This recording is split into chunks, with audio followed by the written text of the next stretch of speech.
नमस्कार, आप देख रहे हैं स्टार न्यूज प्लस। मैं हूं आपके साथ अमृता कंचन। आइए रुख करते हैं खबरों की ओर। तब तक बने रहे स्टार न्यूज प्लस पर मेरे साथ। अरुणाचल प्रदेश में छात्र संघ के विरोध के चलते हवाई अड्डे से वापस हुए शंकराचार्य। अरुणाचल प्रदेश में छात्र संघ के नेताओं ने ज्योतिर्मठ शंकराचार्य को हवाई अड्डे से ही ये कहते हुए वापस लौटाया कि हम गाय को खाएंगे, शंकराचार्य वापस जाओ। आपको बताते चले, इस समय शंकराचार्य जगत गुरु स्वामी अभिमुक्तेश्वरानंद सरस्वती जी गौ माता को राष्ट्र माता घोषित कराने हेतु 22 सितंबर से 26 अक्टूबर तक गौ प्रतिष्ठा ध्वज स्थापना के लिए सभी प्रदेशों की यात्रा पर निकले हुए हैं। अरुणाचल प्रदेश पहुंचने पर वहां के छात्रों ने कहा, गाय शंकराचार्य जी के लिए माता हो सकती है, हमारे लिए तो एक पशु है।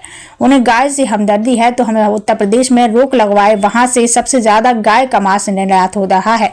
शंकराचार्य जी को अरुणाचल के हवाई अड्डे से ही प्रशासन ने वापस लौटा दिया। जाने हवाई अड्डे से वापस जाते हुए उन्होंने क्या संदेश दिया। हमारे डायरेक्टर आर.के. शर्मा की खास रिपोर्ट। अरुणाचल प्रदेश के सभी प्रिय नागरिक जन और विशेष करके आपसू संगठन के सभी पदाधिकारी और सदस्यगण, जैसा कि आपको पहले से ही विदित है, हमारे प्रतिनिधियों ने आकर के यहाँ पर प्रेस कॉन्फ्रेंस करके हमारी एक यात्रा के बारे में आपको बताया भी था। गौ प्रतिष्ठा ध्वज स्थापना भारत यात्रा के माध्यम से भारत के सभी प्रदेशों में जाकर के वहाँ पर गाय के प्रति हमारी जो भावना है उसको लोगों से साझा करने की यात्रा हम इस समय कर रहे हैं। इसी क्रम में आज अरुणाचल प्रदेश में हमारी यात्रा आई हुई है। हम इस समय अरुणाचल के कौन सा एयरपोर्ट है? डोनी पोलो एयरपोर्ट ईटानगर। डोनी पोलो एयरपोर्ट ईटानगर में बैठे हुए हैं। यहाँ पर जब हम आए तो हमको यहाँ पर एसडीएम एडीसी बालीजान श्रीमान, चेहरा दिखा दीजिए एक बार। तकारावा जी, ये यहाँ पर हमको प्रशासन की ओर से मिले और इन्होंने कहा कि हम आपसे बात करना चाहेंगे। हमने इनसे बातचीत की। इन्होंने कहा कि यहाँ पर आपके शहर में प्रवेश करने से अशांति होने का अंदेशा है, इसीलिए हम आपसे अनुरोध करते हैं कि आप आगे मत जाइए। हमने इनसे पूछा कि हम भारत के नागरिक हैं और भारत का नागरिक होने के नाते हमको आप किस कारण से हमारे ही देश में संचरण से रोक रहे हैं। तो इन्होंने हमको स्पष्ट किया कि आपके आने जाने में कोई हम रोक नहीं है, आप निर्बाध रूप से कहीं भी आ जा सकते हैं, उस पर कोई रोक हम नहीं लगा रहे हैं। लेकिन all India Arunachal Pradesh, all Arunachal student union एक संस्था है आपसू, उस संस्था के कुछ विद्यार्थी नेताओं ने आपके आगमन का विरोध किया। तो हमने इनसे कहा कि विद्यार्थियों का काम तो कॉलेज के परिसर में होता है, कॉलेज परिसर में कोई अव्यवस्था हो वहाँ के विद्यार्थियों की, उसको वो लोग ठीक करते हैं। तो ये विद्यार्थी लोग कॉलेज परिसर से बाहर आकर के इस तरह का वक्तव्य कैसे दे सकते हैं और प्रदेश में कोई आए कि ना आए उस पर रोक कैसे लगा सकते हैं? आपने क्या उनको अधिकार दिया हुआ है?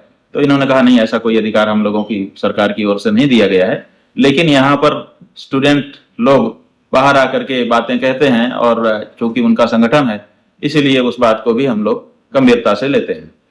तो हमने कहा ठीक है। फिर इन्होंने कहा कि आपका अरुणाचल में स्वागत है, आप अरुणाचल में आने से आपको कोई मनाही नहीं है। हमारी जो समस्या है वो ये है कि हम नहीं चाहते हैं कि कोई अशांति की बात बने। ठीक है, एक प्रशासन के रूप में इनका भी वही कर्तव्य है। फिर हमने इनसे अपनी बात कही। हमने कहा कि हम बड़े प्यार से दिल में लबालब स्नेह प्रेम भर करके अरुणाचल के अपने साथियों से, अपने भाइयों से मिलने के लिए आए थे।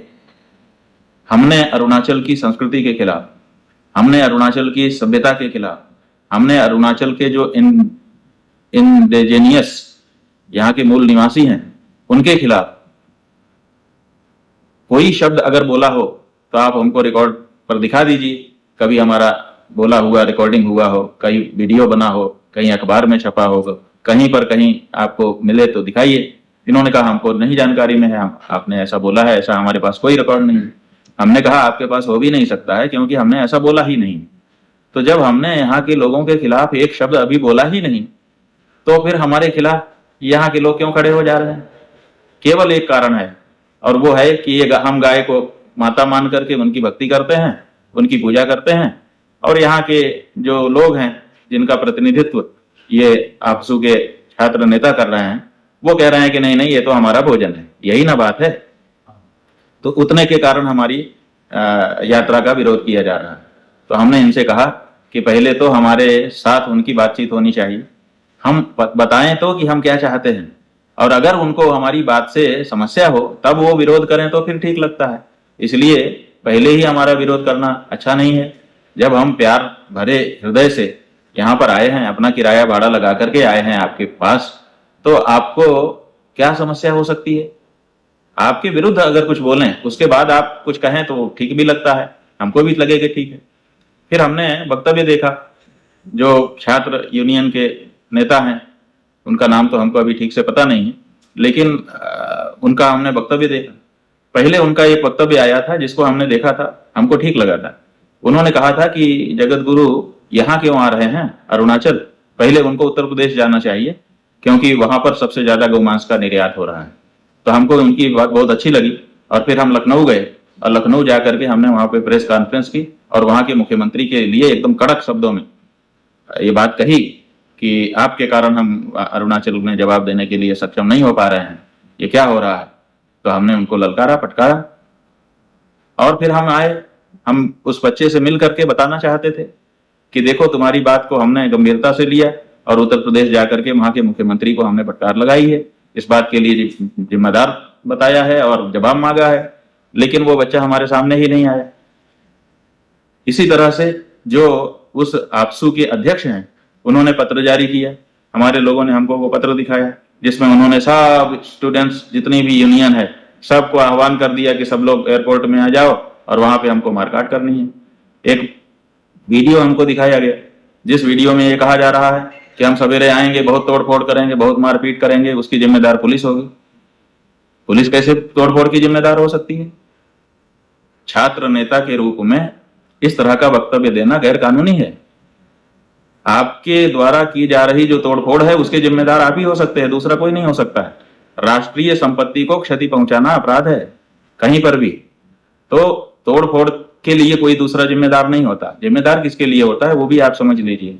अगर आप कहें कि आपके कारण हमको अनशन पर जाना पड़ रहा है, हम भोजन छोड़ रहे हैं, अगर हमको कुछ हो गया तो उसके जिम्मेदार आप होंगे, ये तो आप कह सकते हैं कि आपने हमको ऐसा बाध्य किया हुआ है।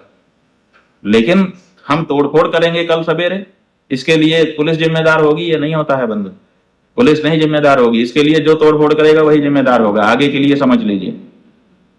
तो हमने ये बात बताई उनको। ये तो 120 धारा बनती है, षड्यंत्र करना, पहले से ही लोगों को जुटाना, और भी कई धाराएं लगती हैं, अभी हम सब धारा नहीं बोलेंगे।